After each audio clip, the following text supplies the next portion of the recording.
ফয়সাল, সকাল থেকে আমরা দেখেছি বিক্ষোভ চলছে এবং শিক্ষার্থীরা বরাবরই অন্যায়ের বিরুদ্ধে সবসময় সোচ্চার ছিল। নিশ্চয়ই এখনও সেই অবস্থায় দেখছেন। ছোঁয়া, এই মুহূর্তে আমরা আছি ইসিবি চত্বর এলাকায়। এখানে রাজধানীর বেশ কয়েকটি স্কুল অ্যান্ড কলেজের শিক্ষার্থীরা এসে প্রতিবাদ জানাচ্ছেন। আপনি যেহেতু জানেন গাজায় যে বর্বর গণহত্যা চলছে, সেই গণহত্যার প্রতিবাদেই মূলত এখানে আমরা দেখছি যে ইসিবি চত্বর এলাকার আশপাশের যে সকল স্কুল কলেজগুলো রয়েছে, যেমন আদমজি ক্যান্টনমেন্ট কলেজ, শহীদ রমিজউদ্দিন ক্যান্টনমেন্ট কলেজ সহ এর আশপাশের সকল স্কুল কলেজ মাদ্রাসার শিক্ষার্থীরা এই মুহূর্তে ইসিবি চত্বর এলাকাতে তারা বিক্ষোভ করছেন।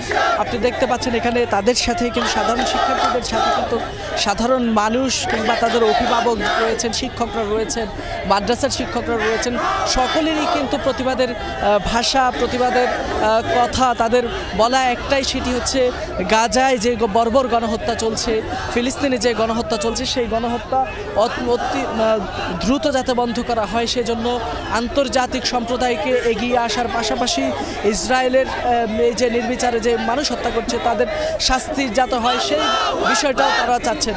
আপনি জানেন যে যেহেতু এই ফিলিস্তিনের এই যে লড়াই সংগ্রাম সেটি কিন্তু যুগ যুগ ধরে চলছে।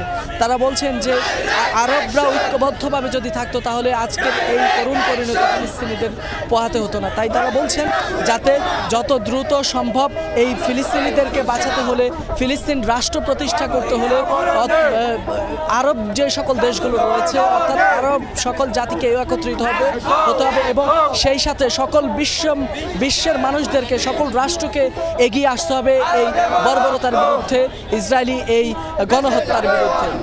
জি ফয়সাল, অবশ্যই সেটি প্রত্যাশা।